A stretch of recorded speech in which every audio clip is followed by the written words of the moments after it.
Once there was a salesman very much like you. He was clean-cut, likable, and honest.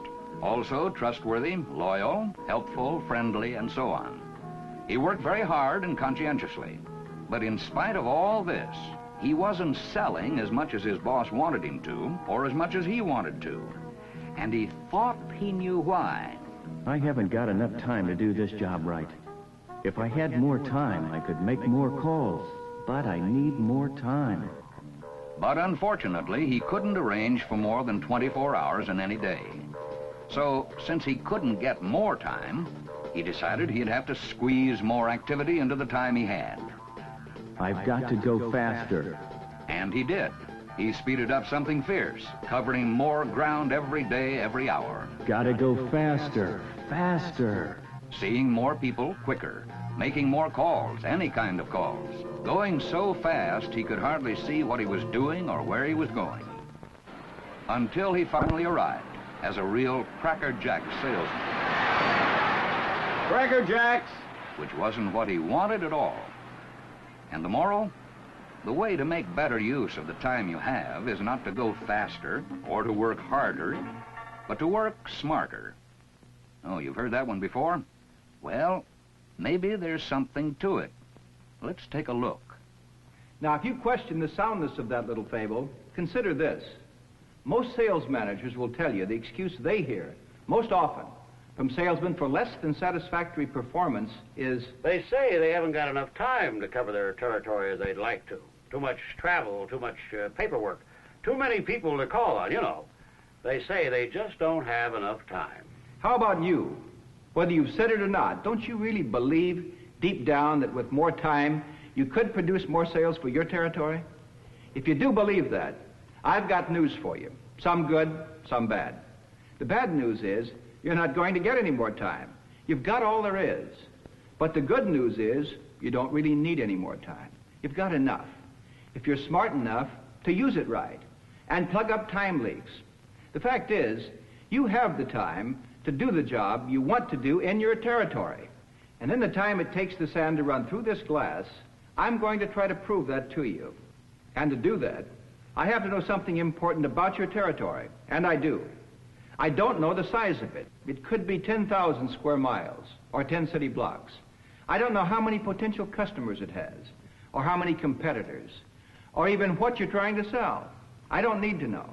What I do know about your territory is what makes it absolutely unique, the fact that it's yours and yours alone. What that means is you're in full charge here. And so this territory is only as good as you make it, you alone. Only you can decide how it's to be covered and developed. You determine who to call on, when, and how often. You decide where to apply sales effort and time. Now, granted, if you really haven't enough time to handle your territory properly, there is an alternative. So maybe what we ought to do, Charlie, is alter your territory or give you a different territory. Now, wait a minute. Hold on. I like my territory. But that alternative may not exactly suit you. The fact is, as long as this is your territory, and that's how you want it, then it's yours alone to manage. Okay, Charlie, but I'm depending on you. Don't let me down, okay? Remember, no territory, whatever its size or potential, can manage itself. You've got to do it. Nobody else will do it for you. If they could, or would, you wouldn't be needed where you are.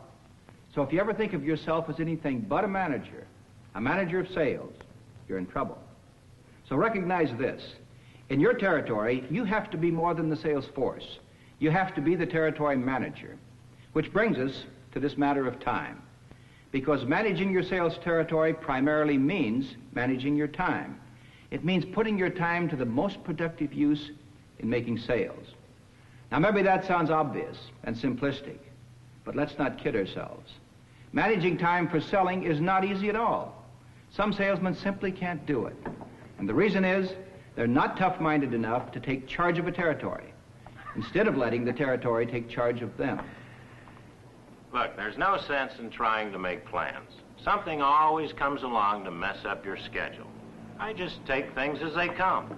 Do what I can in the time that I've got. That's the soft-minded approach to time and territory management. When you're dealing with something as valuable and as limited as your time, You've got to be tough-minded. And that, as you know, requires dedication, discipline, and determination. But let's be more specific. To make your time pay off, you've got to plan, and plan smart. And that word smart is worth remembering, letter by letter.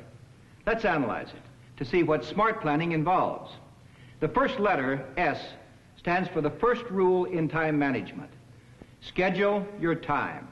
Without a schedule, without a plan, you can fall into time-wasting habits and lose sight of objectives.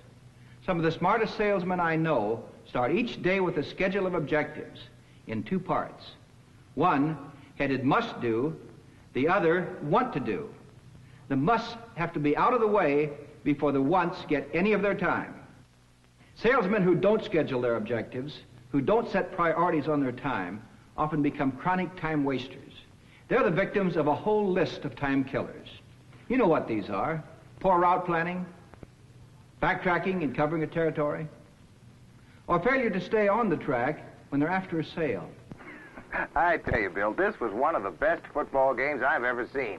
There's this one play in the fourth quarter, absolutely incredible. It's fourth down. They've got the ball. Sounds like an exciting football game, Joe. I'm sorry I missed it. About the proposal that you mentioned on the telephone. Oh, yes. Well, now, this is more or less what I had in mind. It's all right there in the figures.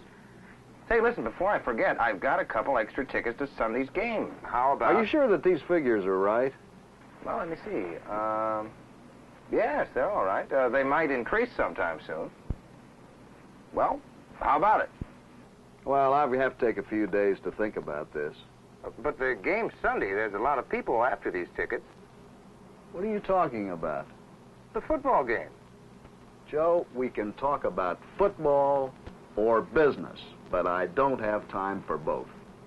Wasting your time is bad enough. Wasting a customer's time is fatal. And then there's this time killer, the dropper-inner. Hi, Marie. I was just passing by. Is there any chance of seeing Mr. Bradford? I've got a great new idea for him. I think he's very busy this morning, Mr. Johnson, but let me check. Mr. Bradford, Mr. Johnson of Temple Products is here to see you. Just a moment, please. Yes, sir. I'll tell him. Would you have a seat? Mr. Bradford will be out in just a few moments.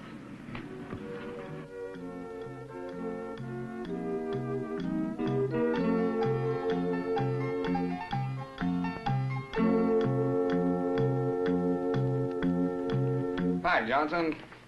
Sorry, but I'm completely jammed this morning. Anything I can do for you in a hurry? We've developed a terrific new idea I'd like to tell you about, Mr. Bradford. Not today, Johnson. No time. Listen, why don't you give me a call and I'll try to fit you in, okay? That's the old lobby brush-off. It's a champion time killer. Without a schedule, without advanced planning, it's too easy to slip up on details, sometimes pretty important ones. Mr. Albert, don't you agree that this is what you need? Well, yes, but what's it cost? Well, that's the best part. Based on a survey I made on your plant facilities, I wrote up an application which I'm sure you'll like. I've got it all right here in black and white. I'll show you. It's right here someplace. I'm sure I have it with me.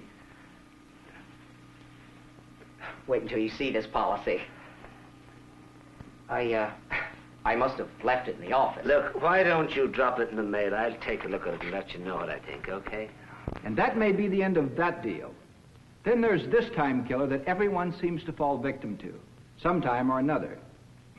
Now, Mr. Benson, when you consider all the benefits of this new program I've just described, wouldn't you agree that the price is really quite reasonable? Yes, I would. Frankly, I'm impressed. That's good to hear. We can have it installed for you Thursday. Is that soon enough? If it were up to me, I'd say go ahead. But the final decision on this has to come from our production chief. Production chief? Yes, he's out of town this week. He'll be back Monday. Now, if you can come back then and give him this same story, I'm sure that you can do some business. Of course, I can't promise anything. The time you spend selling the wrong person is time wasted. You have to know your prospects in order to avoid this, in order to make good use of your time. So, rule number 1, schedule your time. Don't lose it. Don't waste it. Plan your objectives and avoid time killers.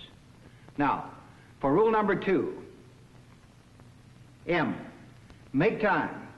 Now, don't misunderstand. This doesn't mean what you might think. Making time should mean making time productive, whether or not you're with the customer. Mr. Chapman should be back in about 20 minutes, if you'd like to wait. That's fine. That'll give me time to get some facts from your foreman. Mr. Chapman introduced me to him last week. Where can I find him? One way to make time productive is to use it to gather necessary sales information. So, does that answer your question? That's just what I wanted to know. Bears out what I wanted to tell Mr. Chapman. There are many ways to make productive use of the time when you're not with customers. When you have to wait, it's a good time to go over your facts, plan your approach and your presentation, anticipate objections. And those few minutes immediately after a sales call can pay big dividends for the future. Take 3 minutes to evaluate that call while it's still fresh in your mind. Jot down any facts you wish to remember about the prospect or ideas for making your next call on him more profitable. This is part of making selling time productive. And by the way, let's understand what selling time is and what it is not. Don't believe the guy who says, There's no point in calling on anybody before 10 o'clock in the morning. They're busy with their meal and all. Then about 11:30, they're going to lunch or thinking about going to lunch. Yeah, but you can't always... So look, don't waste your time between 11:30 and 2. Although, come to think about it, right after lunch, the guy's probably a little sleepy. Maybe say 2:30 to 4, and you can get in some licks. Wait a minute, you're saying... Now, after 4, forget about it. They're ready to fold up and go home. You mean to say there are only 3 hours a day when it's worth calling on customers? Yeah, that's the trouble with this business. That's why I'm about to get out of it. and he should. Anybody who thinks you can only sell between 10 and 11:30 and 2:30 and 4 ought to get out of the business. Of course, some times are better than others for calling on customers. But tough-minded salesmen operate on the theory that almost any time can be made profitable. For example of what constitutes good selling time, take a look at the television industry. Prime time is evening time when most sets are turned on. It's the best and highest price time TV has to offer. But that doesn't mean broadcasters don't make profitable use of the rest of their time also, for a healthy profit. $5.99 includes the words to all songs. Here's how to order. It's the same with you. Any time you can arrange to see a customer can be prime selling time. I can be there at 8 o'clock, or earlier if you like.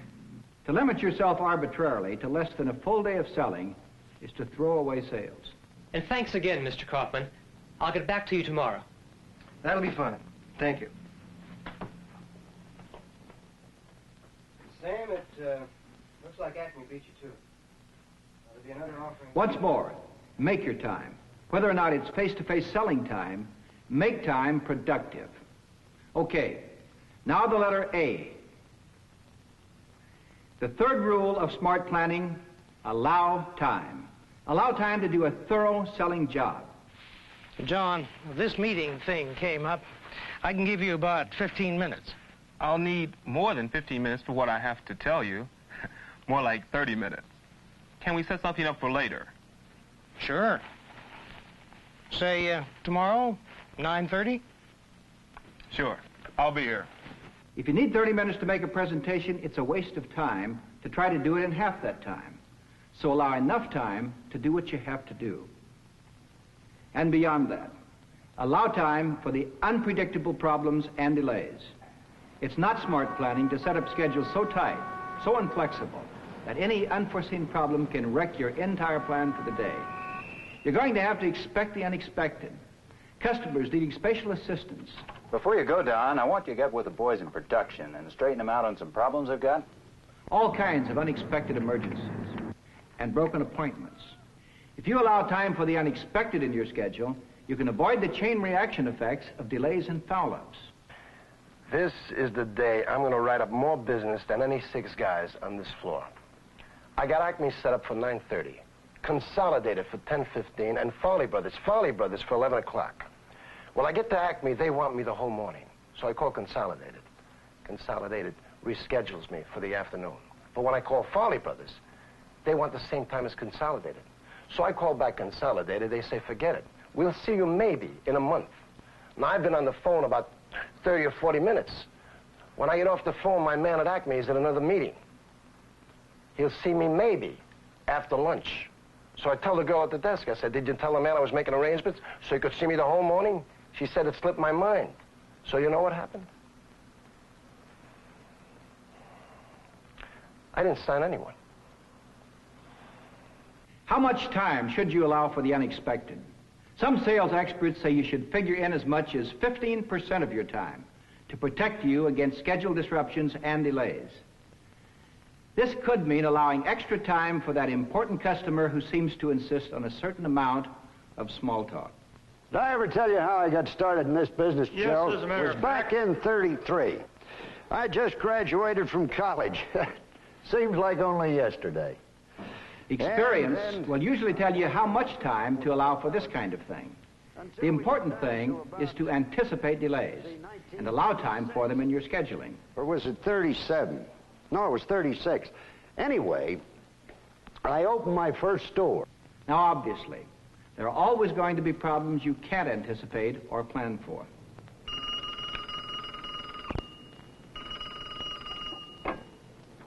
Jim Franklin. Bill Rhodes, sir. Yes, put him on. Good morning, Bill. Oh, it's not, eh? Well, what's the problem? You're kidding. You're not kidding. Well, I can't possibly make it this morning. Well, since you put it that way, maybe I can make it this morning, Bill. How about 10 o'clock? Okay, fine. See you then.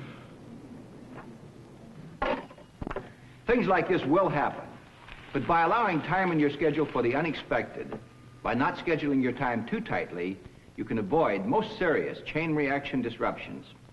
So again, smart planning requires allowing time to do a thorough job and allowing time for those inevitable time wasters you can't plan for. And this brings us to the fourth principle of time and territory management. R, ration your time. Your selling job is limited by the clock and the calendar. There's no way you can give all the time you'd like to every customer and prospect. You can't divide it up equally among them all. So you must ration it, so that most of it goes to the potentially most profitable customers. It's not good sales management to spend as much time on the customer who can say, We'll take 2 cases. as you do on the one who can tell you, We'll take 2 carloads. You ration time to a customer according to the sales potential he represents. And the time you invest in him, by the way, doesn't just mean the time you spend calling on him. In fact, we ought to retire the old myth. Some salesmen still believe the more time you spend face-to-face with customers, the more you'll sell. The fact is, that's true only to a point. And it depends on the prospects themselves. Come on in, Georgie boy. Always glad to see you. But like I told you last week, we won't be in the market for at least a year. Well, I just thought I'd drop by. That's how it is. Hey, how's your golf game? Let me tell you, last weekend I shot the greatest. The more time you spend face-to-face with that prospect, the less you'll sell.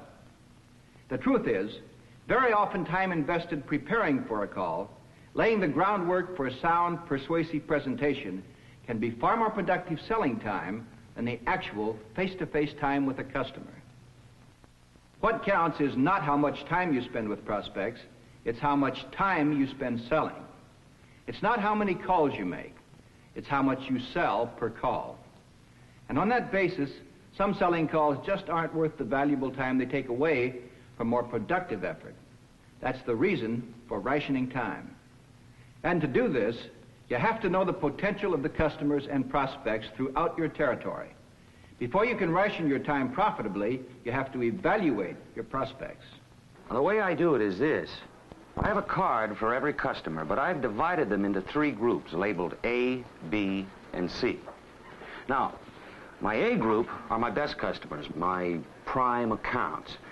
Now, I spend most of my time with this group, even though it's the smallest. Now, in the B group, Well, they are my average accounts and prospects. They're important, but not as important as the A accounts. So I spend less time with them. And the C group is the largest in number. They're made up of my poor prospects, my less profitable accounts. They get the least amount of my time. I would say that I spend 60% of my time with the A group, between 20 and 25 with the B group, and my C customers get about 10% of my time. The exact method you use to ration your time is really up to you. The important thing is to concentrate most of your time and effort on your best customers. The fact you allot less time to less profitable customers obviously doesn't mean you ignore them. Don't call on them. But there's a way to make calls fast and frequently, to maintain constant contact. Telephone. By telephone, you can keep in touch with B and C customers so that you know when and if a personal call is justified. Just want to know if there's anything we could do for you. Really? Sure. You bet I can be there. And, of course, you can make good use of the telephone to confirm your appointments. I have an 11 o'clock appointment with Mr. Smith, and I'd like to know... Oh, I'm sorry. Mr. Smith was called out of town yesterday. A quick phone call can often save a wasted trip and wasted time. Remember, when a salesman shows respect for time, it earns respect for him. Another thing, by calling to confirm appointments... Mr. Blair, I was just calling to let you know I'm on my way to keep our 10:30 appointment. The prospect knows you intend to be punctual. This helps reduce or eliminate waiting time. Okay. Hello. Oh, yes, Mr. Blair's expecting you. He said to come right in. Thank you very much. The telephone is one of your best helps in rationing your time profitably, concentrating most of your time where there's the most sales potential. Now, that final letter T, it stands for the most important principle of all in managing time for sales. Take time. Take the time to sell. Take whatever time is necessary to make the sale you're after. If this means working on your own time to get ready for an important presentation, do it. A tough-minded salesman never fences himself into rigid 40-hour-a-week limits. I've got the contract right here, and now can I get you to sign this? Wait a minute. We're not ready for that yet. If closing the sale requires an extra hour, take that time. Well, really? Well, I thought we had this all set. Chuck and I have studied this pretty carefully, and we're not absolutely convinced that these... Once you've started on a really good sale, stay with it. Don't drop it for any reason. If you do, you throw away all the good time you've already put into it. Okay, now you want to take a look at that, and while you do you mind if I make a phone call? No, go ahead. Take time to make the sale, regardless of what this does to your schedule. If it means a whole change of plans, so be it. Harry, yeah, hi, this is Bill. Listen, I'm really sorry, but I'm not going to be able to keep that 3:30 appointment, and, well, no, I don't know if I can be there by 4 or not. Listen, can we reschedule that thing? Because the whole point of managing time is to manage sales. The idea is not to make calls, but to make sales. This looks a lot better, but we still have a couple of questions. Okay, well, what are they? The object is not to keep on a schedule, it's to keep selling. So let's repeat it. Once you commit yourself to trying for a sale, take whatever time is required to close it. Take the time, whatever it does to your schedule. Now then, if this sounds contradictory to all I've been saying about the importance of scheduling the use of your time, think it over. The truth is, if you do plan smart, if you schedule your time and don't waste it, if you make your time, all of it, productive time, if you allow time for the unpredictable, if you ration your time according to the greatest sales potential, then you're going to have the time you need. You'll be able to take whatever time is necessary to make the sale. And with that kind of smart planning, you'll find that taking the necessary time will very rarely mean serious damage to your schedule. So there it is, a smart, tough-minded plan for managing your territory. Or, put another way, managing sales in your territory. If you've ever told yourself, I don't have enough time to do my job, then it's time you ask yourself this question instead. Am I making the smartest use of the time I've got? And there's only one way you can get the answer. It's by what we might call a test of time, your time. And I'm going to challenge you to make that test. Here's what it involves. For the next 2 weeks to a month, however long is necessary to give a clear picture, use this book to keep a log of your working time. Put down everything you do, down to quarter-hour intervals. And be honest. No one else but you will ever see this. When you're through, you'll have a complete record of how you used your time over this period. Then, analyze this record. Total up the time you wasted, the time you lost, the time you could have put to better use otherwise. See what percentage of your working time you actually devoted to preparing for and making sales, which is your job. I can tell you now, from this analysis, you're going to have to come to one of two conclusions. There are no other alternatives. Number one, this log, this test of your time, may tell you you're making the best possible use of your time. You're managing your territory perfectly. In other words, you're already applying all the principles of smart planning. In which case, congratulations. You've earned this. You can wear it proudly. You're one in a million. The only other conclusion you could possibly draw from analyzing your time in this log is this. You've got room for improvement. You could be making better, more profitable use of your time. If that's what you find out, then you're awarded this. It's to remind you to start applying the rules and principles of smart TNT planning, time and territory planning. I don't know which of these two awards you'll get, but I do know this. In your own best interest, you should find out for yourself. Okay. My time's almost run out, but yours isn't.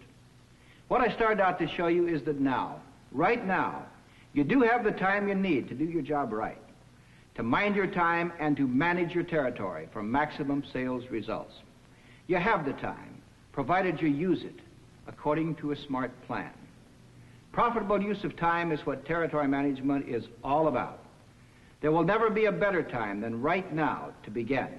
So, will you start today?